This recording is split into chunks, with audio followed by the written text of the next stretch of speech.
Hello everyone, कैसे हैं सभी। रेट ऑफ द रिएक्शन को हम स्टडी कर रहे थे और हमने दो टाइप के रेट्स को डिस्कस कर लिया था कि average rate and instantaneous rate. Average rate क्या होता है, इंस्टेंटेनियस रेट क्या होता है, ये मैंने आपको एक्सप्लेन कर दिया था। आइए आज स्टडी कर लेते हैं उन फैक्टर्स को जो रेट ऑफ द रिएक्शन को अफेक्ट करते हैं। The factors affecting rate of reaction, कौन कौन से ऐसे फैक्टर हैं जिसके ऊपर रिएक्शन का रेट डिपेंड करता है। बहुत सारे फैक्टर्स हैं वैसे तो देखा जाए तो। रिएक्टेंट की बात करें, जब हम केमिकल रिएक्शन को इनिशिएट कर रहे हैं तो स्टार्टिंग में वहां पे कौन प्रेजेंट होते हैं, सिर्फ रिएक्टेंट्स ही प्रेजेंट होते हैं और धीरे धीरे टाइम के साथ रिएक्टेंट्स आपस में कंबाइन होकर के क्या करते हैं, प्रोडक्ट्स की फॉर्मेशन करते हैं। तो जो रेट होता है रिएक्शन का, the rate of the reaction depends on the concentration of the reactants.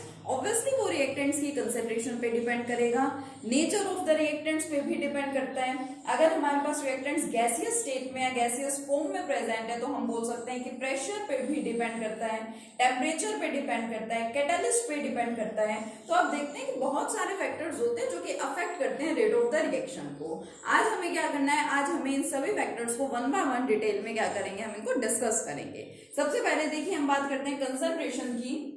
First factor is dependence, dependence of rate of reaction, dependence of rate of reaction on concentration.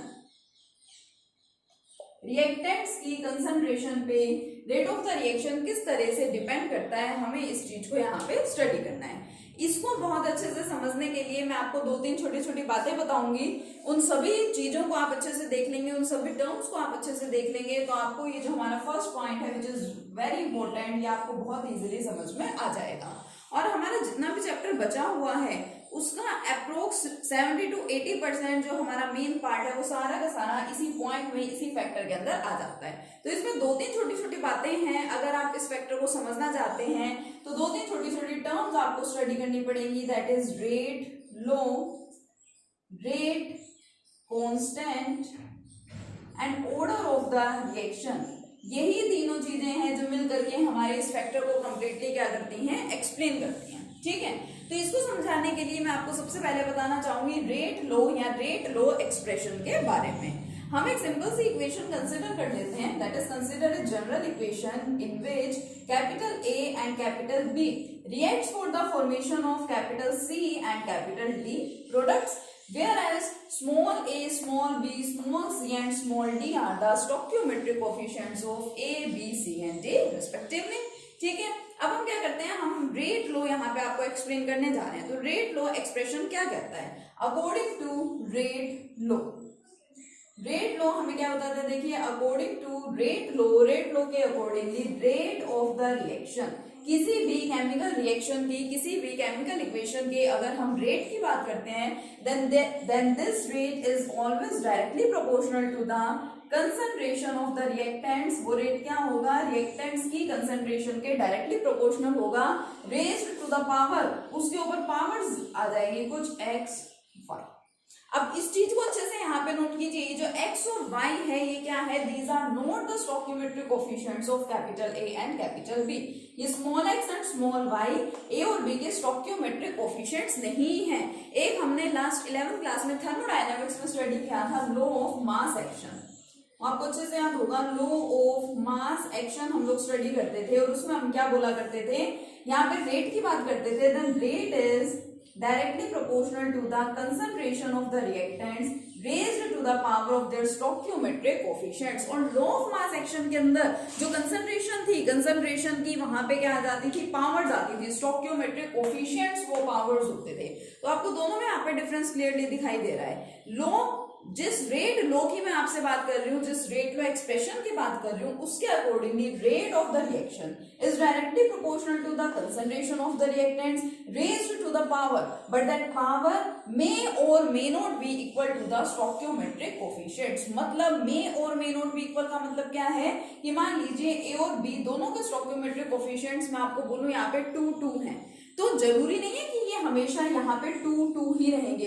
हो भी सकते हैं या नहीं भी हो सकते हैं, ठीक है। 0 हो सकता है, 1 हो सकता है, 2 हो सकता है, कितना भी हो सकता है। तो एक पॉइंट तो यहाँ पे सिंपली क्लियर हो गया है कि ये जो पावर्स है हम इस केमिकल रिएक्शन को या केमिकल इक्वेशन को देख करके नहीं पता लगा सकते, नहीं आइडेंटिफाई कर सकते हैं। These powers x and y are found only experimentally. इसको हम किस तरीके से फाइंड कर सकते हैं? ओनली बाय एक्सपेरिमेंट्स, ठीक है। इनको किस तरह से फाइंड किया जाता है? सिर्फ एक्सपेरिमेंट्स की हेल्प से हम इनको क्या कर सकते हैं? फाइंड कर सकते हैं। अब देखिए मैंने एक्सप्रेशन तो ये लिख दिया है, लेकिन आपको पता है आप एक्सप्रेशन लिखेंगे तो आपको क्या करना होता है? ये आपका इस साइन को आपको हटाना है और इसकी जगह क्या इंट्रोड्यूस कराना होता है? प्रोपोर्शनैलिटी कांस्टेंट इंट्रोड्यूस कराना होता है। तो अगर मैं यहाँ पे बात करूं प्रोपोर्शनैलिटी कांस्टेंट की, तो मैं इसको क्या लिख सकती हूँ? रेट को मैं रिप्रेजेंट कर लूं स्मॉल आर से। Small r will be equal to k, this k is the rate constant. क्या है ये? इसका नाम क्या दे दिया गया? रेट कांस्टेंट, ठीक है। And concentration of A raise to the power x and B, इसकी पावर क्या है? y है। दोबारा से मैं आपको बता रही हूँ, दीज x और y may not be equal to the stoichiometric coefficients a and b। Small a और स्मॉल b के लिए x और y इक्वल हो भी सकते हैं या फिर नहीं भी हो सकते। अब देखिए यहीं से ही एक और डेफिनेशन निकल करके आएगी। अभी तो जो मैंने लिख रखा है उन सभी टर्म्स के मीनिंग आपको अच्छे से पता है। This r is the rate of the reaction, k is the rate constant. जो कांस्टेंट यहाँ पे आपको मिला है उसका नाम क्या है? Rate constant. Capital A capital B reactants है हमारे, स्क्वायर ब्रैकेट रिप्रेजेंट करते हैं उनकी कंसंट्रेशंस को, और ये क्या है? उनकी पावर्स हैं, जो कि हमने क्या किया है? हमने एक्सपेरिमेंट्स की हेल्प से उसको फाइंड किया है। हम इसको थ्योरेटिकली जस्ट इस इक्वेशन को देख के ही प्रिडिक्ट नहीं कर सकते हैं। अब देखिए, if I consider both the concentration of the A and B, A और बी दोनों रिएक्टेंट्स की कंसंट्रेशन को मैं कंसीडर कर लूं equal to unity, equal to 1, तो क्या होगा?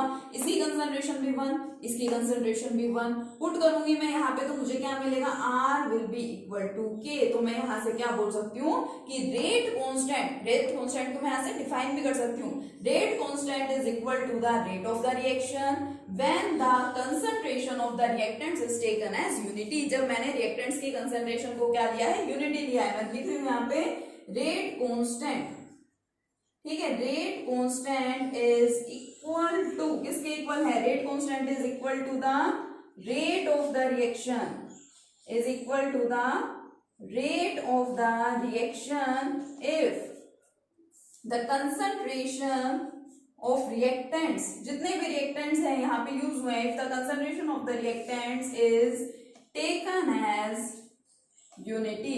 मैं क्या कर रही हूं? मैं यहाँ पे रिएक्टेंट्स की कंसंट्रेशन को यूनिटी यानी कि 1 कंसिडर कर रही हूं। तो 1 लिखने के बाद मैं क्या बोल सकती हूँ यहाँ पे कि rate constant is equal to the rate of the reaction. और इसी वजह से जो हमारा रेट कांस्टेंट है, this rate constant is also known as the specific reaction rate. क्योंकि हम रेट कांस्टेंट को क्या बोल रहे हैं? रेट ऑफ द रिएक्शन के इक्वल ही तो बोल रहे हैं। अगर मैं रिएक्टेंट्स की कंसंट्रेशन को इक्वल टू 1 ले लूं तो रेट कांस्टेंट इक्वल किसके मिलेगा मुझे? रेट ऑफ द रिएक्शन के। इसलिए that's why rate constant is also known as the specific reaction rate. तो सबसे पहले आप देखिए यहाँ पे मैंने कोई भी जनरल इक्वेशन यहाँ पे कंसिडर की है, केमिकल इक्वेशन मैंने जनरल कंसिडर की और उसमें मैंने रेट लॉ एक्सप्रेशन लगाया। और क्या कहता है रेट लॉ एक्सप्रेशन?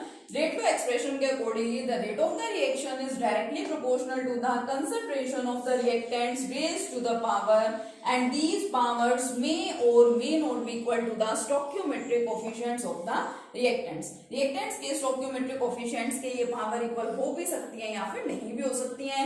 इसको मैंने हटा करके यहाँ पे कांस्टेंट लगाया, proportionality constant which is known as the rate constant। और अगर मैं इन रिएक्टेंट्स की कंसंट्रेशन को इक्वल टू 1 ले रही हूं, then the rate constant comes out to be equal to the rate of the reaction and that's why it is also known as the specific reaction rate. लेकिन साथ ही में मैंने आपको रेट लॉ एक्सप्रेशन का डिफरेंस भी बता दिया है लॉ ऑफ मास एक्शन से। लॉ ऑफ मास एक्शन के अकॉर्डिंगली क्या होगा? लॉ ऑफ मास एक्शन के अकॉर्डिंगली जो पावर होती है these are equal to A and B, stoichiometric coefficients के लिए इक्वल होती हैं। अब ये जो मैंने एक्सप्रेशन लिखा है रेट लॉ एक्सप्रेशन, इसी एक्सप्रेशन में से एक और नई टर्म निकल के आ रही है।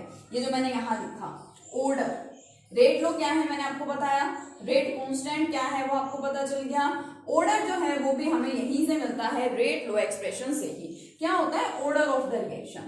The sum of the power ये वाली powers present in the rate law expression. Rate law expression में जो पावर्स प्रेजेंट है एक्स वाई एंड व्हाटएवर, उनका अगर हम सम कर लेते हैं x plus y, then it is called as the order of the reaction। और order of the reaction कभी भी इक्वेशन को देख के फाइंड आउट नहीं किया जाता, it is also determined experimentally। क्यों?